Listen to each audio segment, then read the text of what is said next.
Welcome to The Flow. I'm Soraya. And I'm Salima. And it's lovely to have you with us today.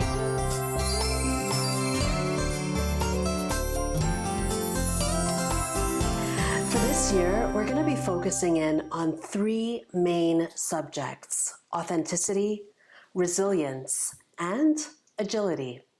Now, underpinning these three concepts is a major element: trust. And we'd like to dive a little bit deeper into trust with you today. Trust is one of those things that we absolutely can't do without. It's part of our daily living. It's part of our interactions. It's everywhere in our lives. If we don't have trust, we lack areas of stability, security. We lack the ability to take chances, to really move forward, to expand, to evolve. And it's something that we use almost every day in every decision we make. Agree. In fact, whether we're moving money from one account to another, whether we're deciding who to leave our kids with, trust is one of those things that permeates every little thing that we do. I don't think we put enough emphasis on how much we trust. It's easy for a lot of people to say, I have trust issues, because a lot of people do have trust issues. But I think that if we realize how much we need trust in our life, how much it really dictates everything we do, we would realize that that stability needs to come from within first. Trust issues is a lot to unpack. And actually, trust itself is like a currency. And we all have heard that age-old expression about it taking years to build trust and just seconds to break it. But I think what really is interesting is that there are some individuals that just inherently trust and some that are just naturally more skeptical. And I think the key here is really understanding what goes into bringing that trust to life. What actually creates trust? What is the essence of it, so that we can actually break it down and understand where it's coming from? Sometimes we're looking at the trust for ourselves. Sometimes we're looking at the trust for the universe. When we talk about manifestation, it's really about trusting the process and trusting what's going to unfold. When we talk about day-to-day life, we're talking about trusting other people, our colleagues, our parents, our siblings, our spouses, whoever that is. And so there's that sense of interpersonal trust, which comes from usually repeated consistency, reliability, credibility, that closeness that we have with other people, understanding whether they're in it for what's in our best interest or not. And generally, when it comes to trusting ourselves, or when it comes to trusting different concepts, we've got to start to break that down even further, because trust actually affects our ability to take risks, to really dive into things that we might not have ever tried before. So trying new things, exposing ourselves to new environments, new situations. And for many of us, that can be really scary. Of course. And if you really look at where trust starts off, when you're a baby, you're building a bond between you and your caregiver. And you innately trust. You don't have a choice. You're not going to express, I don't really trust you feeding me the right milk. As a baby, you have no choice. But this nurturing and this bond really starts off that trust factor. And then as we grow, we look at the experiences we have, and that starts to dictate our level of trust, our openness to trusting, our dependencies or our independencies, because we start to look at the situations that are forming us. And I believe that's almost like the first thing that we start to learn is that trust. You're holding on to something when you learn to walk. Sometimes it's your parents' hands. Sometimes it's just, somebody there, or even if it's a solid table, you're trusting something stable enough to kind of hold you down. So trust is built from babyhood, essentially from the beginnings of life. But over the time, it just seems like the experiences we have start to either deplete or increase the stress level. And it's interesting that you mentioned that because a lot of that is rooted in the chemical aspect of trust. A lot of that is rooted in oxytocin. And we know that between a mother and a child, for example, a lot of that oxytocin is created during the breastfeeding process, for example, or any interaction starts to create that oxytocin. So oxytocin is essentially the trust hormone, or the ability to trust one another and build that bond. It's the loyalty hormone, essentially.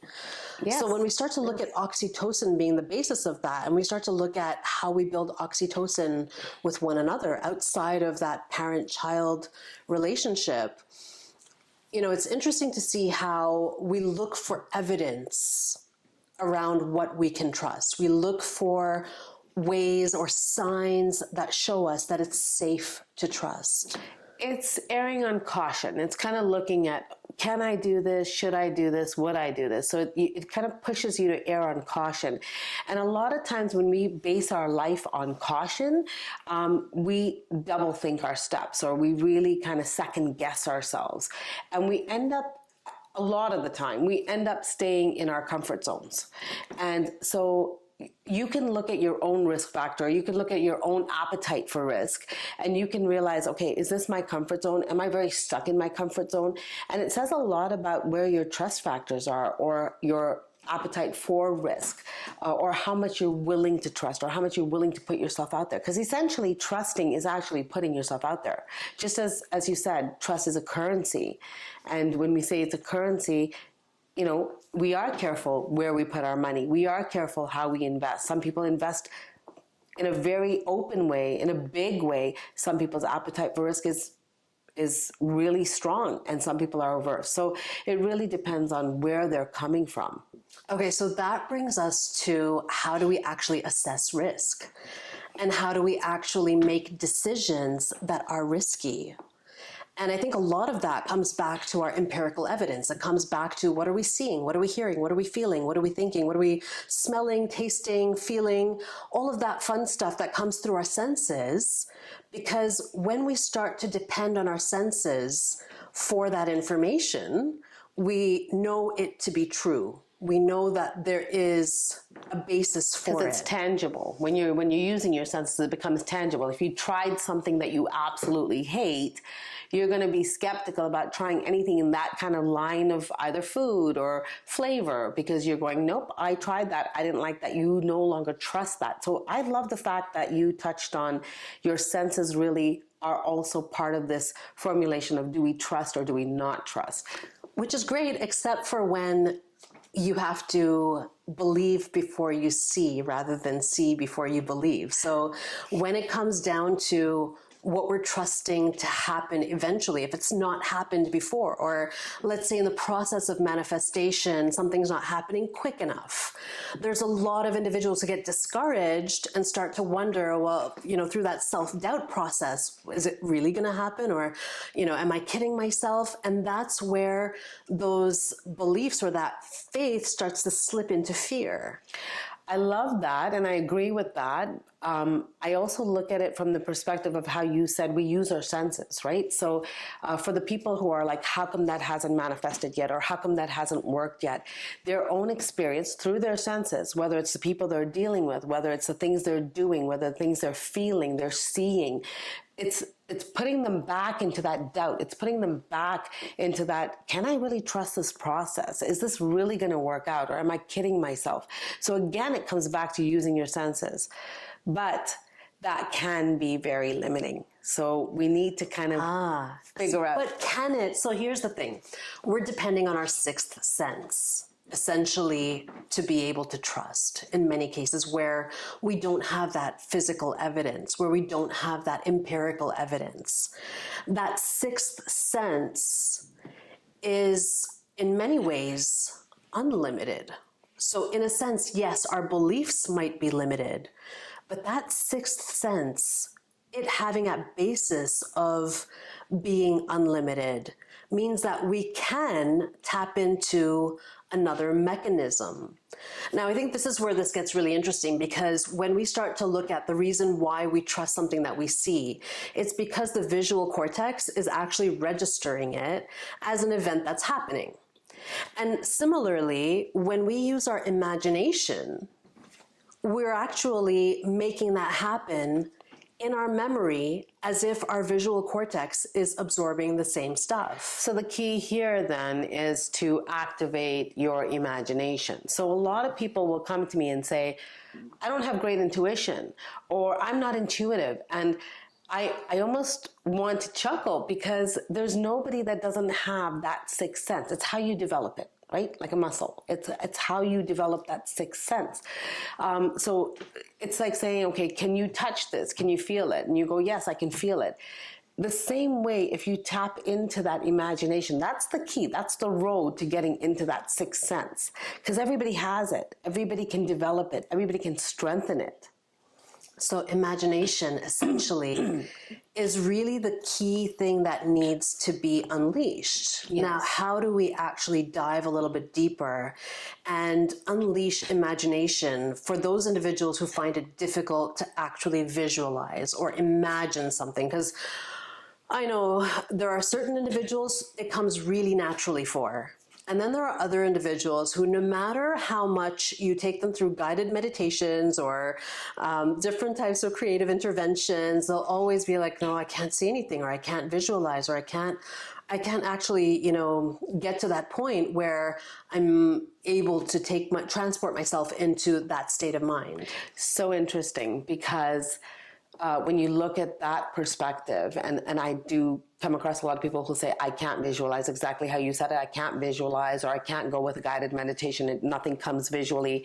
The amazing thing with that is that you got to look at that inner child aspect, because if you take a child, the most incredible thing is that children are great at play.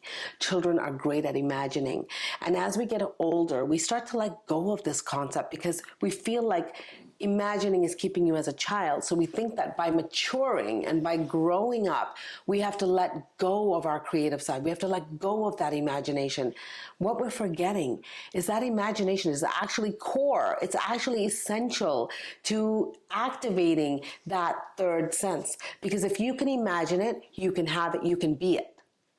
But we've blocked that, especially after the age of 7. As we grow, we think that it's crazy to imagine. It's unrealistic to imagine. And so we stop being creative. We stop thinking that imagination plays such a crucial role, but it is the leader. It is that image in your imagination is actually putting your blueprint out to the world.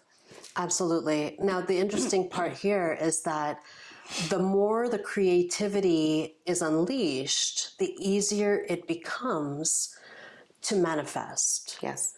And I'm going to share a little secret with you. I took about a 1-month sabbatical in Bahrain recently. And I could actually tell that the more I relaxed, the more my cortisol levels dropped, the more my internal chemistry changed.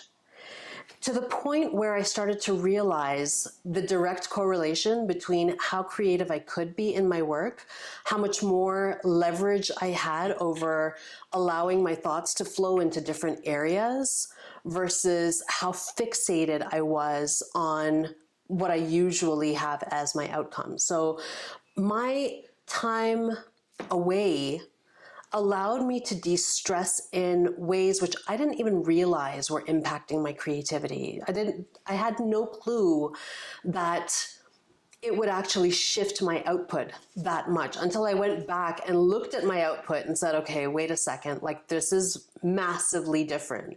And the only variable there was the fact that I had reduced my distractions, reduced everything that actually added a little bit more, stress into my world. This is a profound concept, because in the world that we live in, regardless of what part of the world we're living in, people are stressed. People are so caught up in their routine, their daily life, whether it's kids, whether it's work, whether it's partners, whether it's, no matter what job you're in, the stresses are real. That that feeling of lack of time is real. That stress, that, just that heaviness, that getting into your routine and getting stuck. And I think that this is where we have to kind of take that commercial break and take our thinking somewhere else and take our thinking to not thinking. And to be able to just step back and relax so that you're cleaning the slate, and then you can start adding things to this whiteboard or to this flip chart or to this, where you can start painting that picture on a clean white canvas rather than a canvas that has painting upon painting upon painting. How can you imagine when there's so much chaos? And the world is full of chaos. Unfortunately, we live in a world of chaos. And so I think that taking that time out, like a sabbatical, many times we'll hear that this person has taken a sabbatical or that person's on sabbatical. You need that. Yeah. You need, whether that's a 2-day, whether it's a 24 hours or whether that's a 1 month, some people take even a year. It's that replenishing, it's that regenerating, that re-nurturing and cleaning that slate to then move forward and decide where it is you want to be. It's funny because we're always fixated on mindfulness. And yet I think we can be so fixated on mindfulness that we forget that we also need some mindlessness in the process. I love that. And so just allowing ourselves to get out of it completely and Absolutely. then refocus and get back into it. Because with mindfulness, I mean, a lot of us feel like, okay, you've got to be focused in one particular direction. And there are times when, even we look at how do you heighten the senses? Well, you focus, you fixate, to really heighten your sense of vision. You look a little bit deeper at what you're looking at. You'll look at trees and then you'll focus in on the leaves and you'll focus in on how they're rustling and you'll focus in on, the little details. And that sort of helps you to see them brighter and, in more color. But there are times when you actually have to step back and allow the entire picture to blur. For sure. So that you can actually zoom in to something else with a little bit more clarity.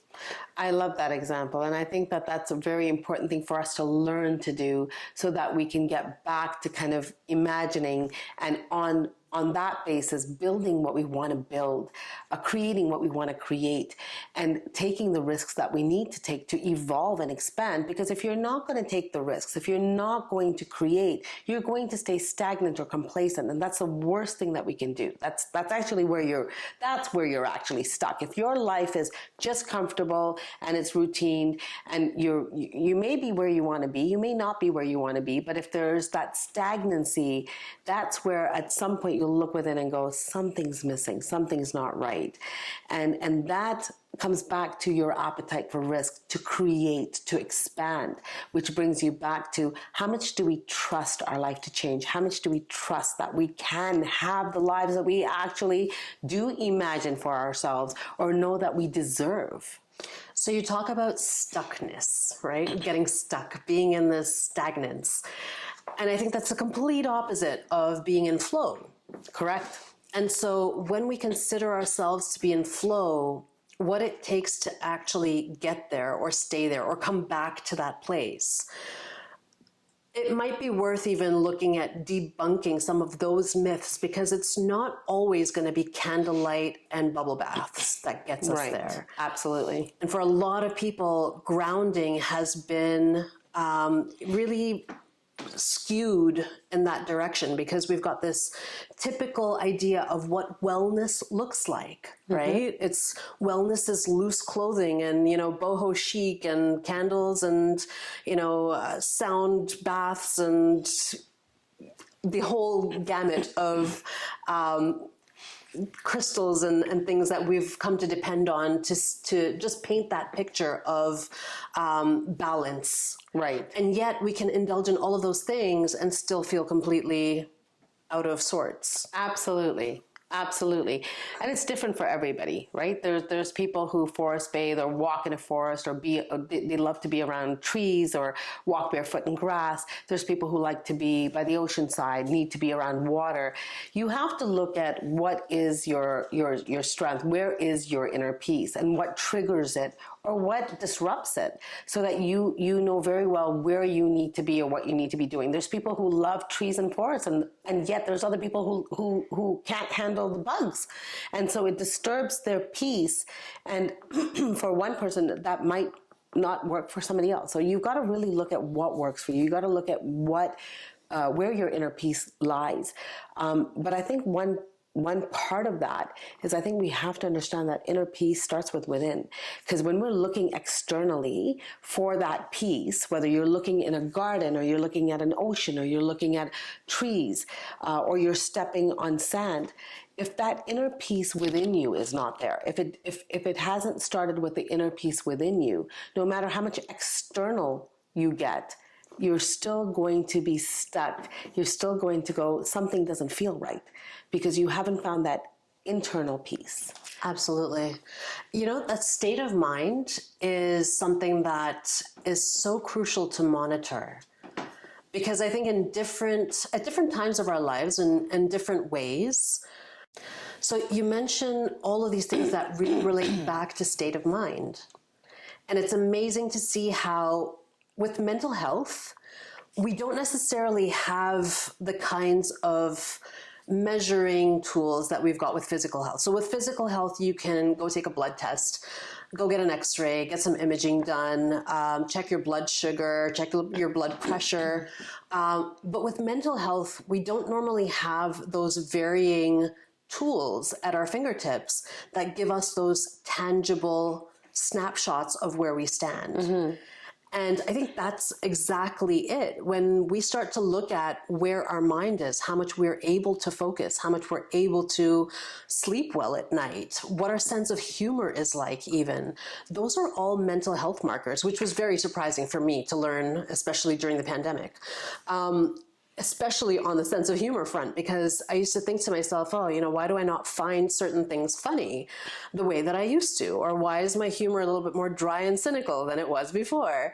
And there are certain ways in which this actually, you know, comes to play from a chemical angle in our brains. So it's interesting to see how just that mental state can stop us from being able to really connect. Yeah. And knowing where we stand from a mental health angle, being able to really stop and take a snapshot of how am I actually feeling? What are my thoughts like? You know, are my thoughts more positive? Are they more negative? You know, what's that inner voice telling me right now? And how is it differing from what it usually says? I think that's also a huge part of figuring out how we ground, because there are certain things that might work for me today that don't work for me tomorrow. I might be able to get deep into a meditation today and completely not be able to follow it through the next day. And we're constantly fluctuating. There's constantly stuff around us that is coming at us and, you know, that we need to deal with. 100%. So, you know, in that regard, I think one of the key things that probably needs a little bit more focus moving forward is our focus levels, and really how do we connect to those grounding mechanisms, because yes, nature is one of the more stable sources of gaining energy, but in many cases we are constantly dealing with people around us who are wearing down on that energy, and we hear that a lot. Yeah, we do. But you know, the other thing to remember is that yes, nature is a stable source of gaining energy, but if you're not ready to receive that energy, you could be around the greatest source of energy and get nothing out of it. You could be living in the forest and get nothing out of it. You can be, you know, living on a boat, or you can be, you know, living oceanfront and still not appreciate what that has to offer if you're not ready to receive that inside. So it's incredible how you've really got to look inside. You've really got to see the inner aspect of, you know, where are you on a peace level? Where are you on that mental level? I have a lot of patients who will come and say, you know, my blood tests are completely normal, but I'm not okay. And there's nothing, they're not finding anything wrong. Like we all want something to be found wrong so that we can validate that, yes, I'm not well and this was found wrong. Perfect. Now I can resolve it. And yet so many people will say, I've had blood tests done. There's nothing wrong. Everything's fine. Everything is normal, but I don't feel normal. Yeah, that's almost more nerve-wracking because you know innately like there's something that's not quite right. Correct. And yet the medical stuff is limited in picking it up. Absolutely. So when you say this mental health piece, it is very prevalent, and it's very important that we recognize that. And I do believe if we recognize that, if we know where we're looking for that validation, and again, many of us, most of us, in fact, probably all of us at some point in our lives, we look for external validation. And I think this is, in my opinion, one of the most dangerous things to do. Because if you don't have that internal peace, if you don't have that internal security and that internal trust for yourself, coming back to that trust, if you don't have that internal trust for yourself, you will look for validation in the wrong places. You will take the wrong risks. You will have that fear no matter what you're doing, big or small. Because you haven't built that inner trust. You haven't built that inner validation. We're looking externally for it, and we're all looking possibly in the wrong places. Some have the benefit to have the right support around them, which is great. Some people have the right tools, which is great. But we're living in a world of a big mix-up. And you never know what you're going to get. You never know if you're going to come across the wrong person who's going to throw your energy off, or the wrong situation. Just even sitting in traffic sometimes. Absolutely. Coming across, a driver that's got road rage will completely throw you off in a matter of seconds. Completely. And, it's unfortunate that the world is that volatile, or our situations are that volatile, but that's what life is, really. The key here is coming back to the resilience piece. And, a lot of that does depend on the self-trust. A lot of that does depend on eliminating the self-doubt. Mm-hmm. Now, Soraya, that brings me to ask you a question then, is how do you get back to reinforcing your trust or your internal validation or your... I think the key thing for me is that I need to know that it's off first. Very good. So that does help. When you're self-aware, that does play a key role. We try. And I think for me, the indicator is how am I feeling about the decisions that I'm making. When I become undecisive, I know that I'm not myself because I'm generally a decisive person.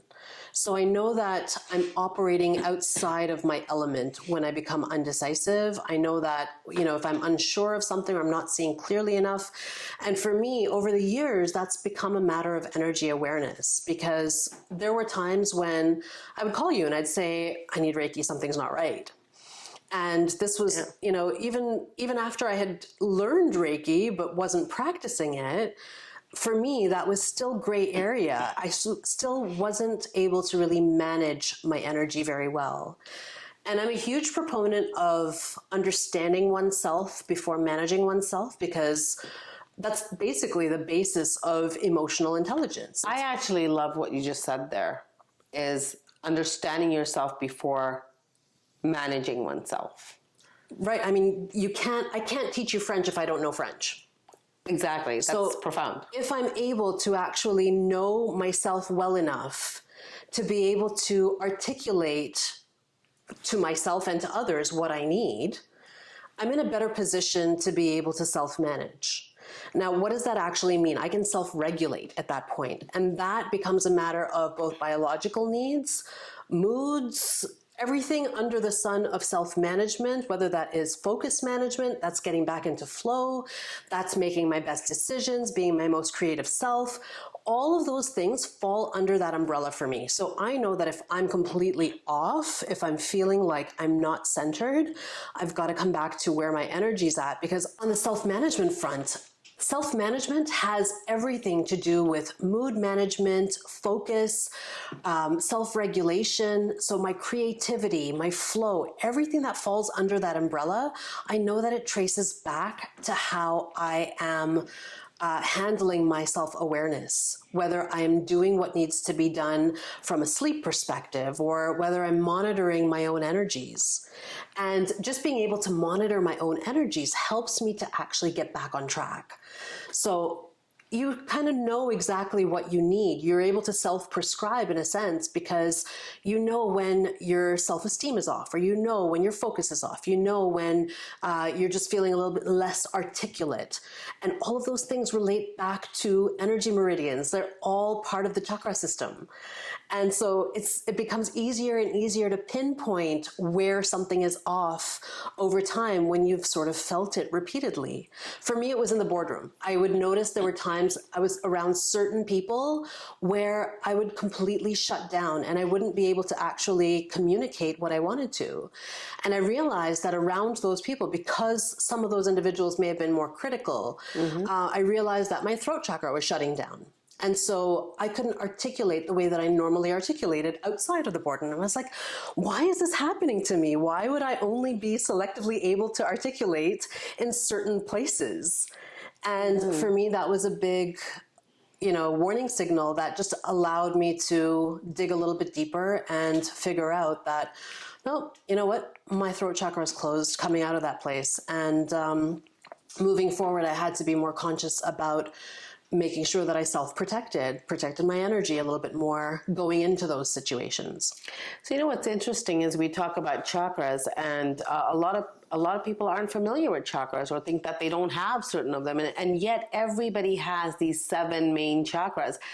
The incredible thing about the chakra system is if you get to know them, if you get to know your chakras, you essentially get to know yourself. It's almost where you become more mindful of yourself. Just like you said, my throat chakra was off, or this affected my throat chakra.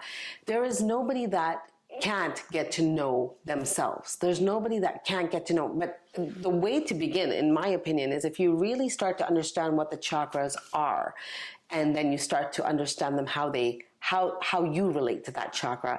You will know your vulnerable chakra, you will know your weakest chakra, your strongest chakra, your strengths, your power chakra. And for a lot of people, for example, people that fear finances or people that worry about finances, they've really got to look at their root chakra because their stability is off, their foundation is off. And it will really help you to kind of get to know yourself, bringing you back into that mindfulness, that self-awareness. And I believe that that's probably one of the initial steps you need to build that self-trust, to build trust, which will put you forward, which once you build your own trust, once you expand on that trust, your risk appetite increases, your trust factor increases. Even in relationships, even if you've had the worst experiences, when you start to know yourself, you say, well, you know what? I know I'm not going down that road again. I understand better what I deserve, where I need to be. So you actually master yourself. And I think mastering self is key. It's key to building trust. It's key to expanding trust. It's key to really, really opening to the possibilities that the world has for us. Absolutely. And it's also one of those mechanisms when you start to listen to that inner voice and you start to see what's going on repeatedly, you get to that point where you're able to access pattern recognition. And patterns can tell us so many things. Patterns are so powerful because with patterns, we are then able to, again, look at which are the most vulnerable chakras, Absolutely. which are the most strong chakras. What is my inner voice repeatedly telling me? And that's usually what it's pointing to, is it's pointing to the weakest chakra. But what is that inner voice telling me that, that I can't seem to get rid of? What is that nagging little bit that, feels like clutter in my head? So, you know what comes to me, it's very interesting. What comes to me right now is that growing up, we of course grew up in one household under the same parents, and yet we grew up so differently. And what comes to me right now is the fact that, we are so different in so many ways. But I just thought of, you being our gypsy and just loving to travel and always being on a flight somewhere. But I am risk overt when it comes to going to an airport. And if I have, even if I have 4 to 24 hours at an airport, I'll sit put. It makes me think about how different we are when on our risk appetite. Because, for example, for me, if I'm in an airport and I know you travel all the time, I travel much less. But if I'm at an airport and I'm there from anywhere from 2 hours to 24 hours, I won't go anywhere. I'll sit put. I'll read a book or I'll find a spot. Whereas if you have 45 minutes, you'll be out there getting the visa or saying, I need to explore the country and come back. And that's just not me. And yet, growing up, you were the one that went everywhere and decided, nope, I'm going to do this or I'm going to be here. Whereas I was the one who kind of always took permission and said, can I go here? And I found that our parents were much more strict with me, much more worried about me traveling somewhere as opposed to you. You could say, well, I'm going to Bangkok, and that was fine. And I could say, I'm going downtown, and they'd be like, well, are you sure you want to go? Will you be okay? So we learn our behaviors. We also learn our risk appetite. We also learn our trust factors. And so we all have these areas in our life, and if we can recognize them, if we can recognize where we need to change, what we need to evolve, I think that that's the beginnings of building this bigger trust picture. And once you build that trust, you are open to possibility. When you're afraid to trust, whether that's relationships, whether that's where you put your money, whether that's what you buy, anything will be affected by how much you trust your decision to move forward. And yes, our experiences dictate how big or how small, but if we want to live limitless lives, if we want to expand and evolve, we have to evolve this ability to trust.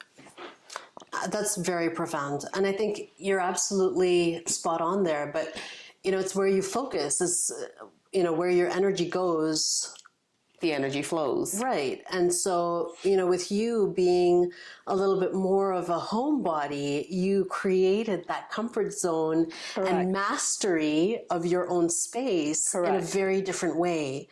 And so I think there's definitely value in doing both. There's definitely value in, as we say, converging and diverging, being in the stands and then being on the field and going back and forth and doing a little bit of that, that dance so that you can get the big picture and then the micro picture. But I think that's also something that we get used to over time. When you get comfortable with whichever one you gravitate towards, some people are more bigger picture, in the way that they think. Some people are a little bit more detailed in the way that they think. And so oftentimes when you're able to identify which one is your forte and then you sort of master that and then jump out to the other side to sort of start to balance it out, that's when it gets really interesting. Agree.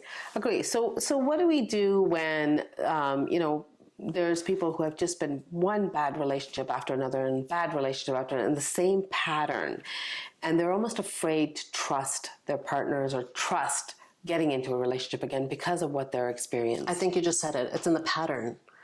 And when we start to look at the pattern, we start to look at the habits that come along with that pattern and the sentiments that come along with that pattern. And there's this repetition that's reinforced because we're seeing it, we're feeling it. Again, it's the external senses that are validating that experience that we've had. And so to be able to come out of that experience, how many of us can imagine just being in a healthy relationship after being in an abusive relationship for X number of years, or with multiple abusive partners? It's really difficult to actually then start to imagine what the opposite of that might be. But that's the only starting point that you can actually begin at, because until you can fathom it, you can't set different standards. You can't actually change the narrative. So to be able to really shift that, you've got to be able to look at what is the opposite, get outside of the comfort zone. And for a lot of people, it's uncomfortable even when you are stepping into something healthier because you're not used to it. You don't even know what to start envisioning. You don't even know what to start feeling. Sometimes that feeling feels so far away from you that it seems almost impossible or unbelievable. And that's the problem. It's when it's unbelievable, that belief is actually limited. That belief, that ability to actually bring it into fruition is that much further away because of the fact that it almost feels unreal versus what you've been feeling in reality. Love it. I love it because it just allows us to learn to rewire, to rethink, to break the patterns. And I think it does all go back to that imagination piece, is we have to be able to imagine what is a better relationship, what does that look like, what is a better job, what is a better career, what is a higher level of life, of living, just raising your own deserving, raising your own awareness, raising your own vibration, and just being aware that there's so much more out there, that we don't have to limit ourselves because of something like not being able to trust. And it does start with trusting yourself. It honestly does start within, because if we don't trust ourselves, we can't trust what's out there. If we don't have that bigger picture, if we can't imagine life to be better by ourselves, we can't expect somebody out there to tell us, no, life can be better. Of course, there's so many people, there's so many books that'll tell us how life can be better. There's people that'll tell us how you can be better. But if you don't believe that within, you can hear it and it'll fly over your head, or you can hear it and it doesn't absorb. It doesn't matter. It's got to be that internal piece. It's got to be that internal structure that accepts, that approves, that absorbs, and that just really, really, really excels in that inner love, that inner peace, that inner circle within you, your inner validation, your inner creativity. I do believe personally that once we recognize that, the expansion, the evolving, where it takes you, there's no limit. You said it. It's recognition. It's identifying what those feelings are. It's identifying what we're feeling today versus what we'd like to feel in the future. Agree. Or, in the now even. Forget the future. Because I think in many ways, we all want to break through at any given point in time. There's nobody that wants to really sit in misery. But that breakthrough, even when we talk through, emotional breakthroughs with subconscious breakthrough therapy, there's many ways in which it really depends on identifying the feeling that we're feeling in the moment and being able to really grasp what we're working with so that we can make that shift. So the awareness, the patterns, everything sort of comes together to help point out where that self-doubt is, to help point out where we need to be able to move the needle and shift the narrative. And being able to come back to building that trust within essentially also then relies on our own self-awareness, our own ability to isolate what is it that I'm feeling in the now, why is it that I'm feeling it, where is that coming from, and which patterns do these relate to, which energy centers do these relate to, and how can I shift to a place of being more sure, more calm, more content, having an appetite for pleasure, thinking more clearly, making better decisions, communicating better. All of those things fall under that umbrella of self-awareness and trust for self. So then it's safe to say that if we become more self-aware and if we allow ourselves to be more mindful, we are on the path of evolving, expanding, creating. I would call that self-mastery. Right? I agree. And so when we are able to master what is inside, when we're able to reach that point of self-mastery, there is no limit because you're able to transcend the limit almost in real time. It's like converting that energy much faster because you know how to convert it, you know what needs to be converted. You're able to, to make that happen just by thinking about it. But that can only happen through repetition and getting to know yourself that much better over and over again. I don't think that ever ends, to be honest. I don't think self-awareness ever ends. We're constantly changing. Absolutely. I'm not the same person I was yesterday. I don't think you're the same person you were yesterday. No. And we're probably not going to be the same person tomorrow. But if we allow ourselves that space to get to know ourselves better, know our needs better, understand ourselves better, constantly, trust ourselves better. Trust ourselves, absolutely. And that essentially is the key to making it all happen in a much more conducive way and a much more instantaneous way. So this leaving you with the question of how much do you trust yourself? How much are you willing to evolve? And how much are you willing to take the risk to make your lives better, to make your lives brighter, to expand, to evolve, to master yourselves? Thanks for joining us on this episode of The Flow.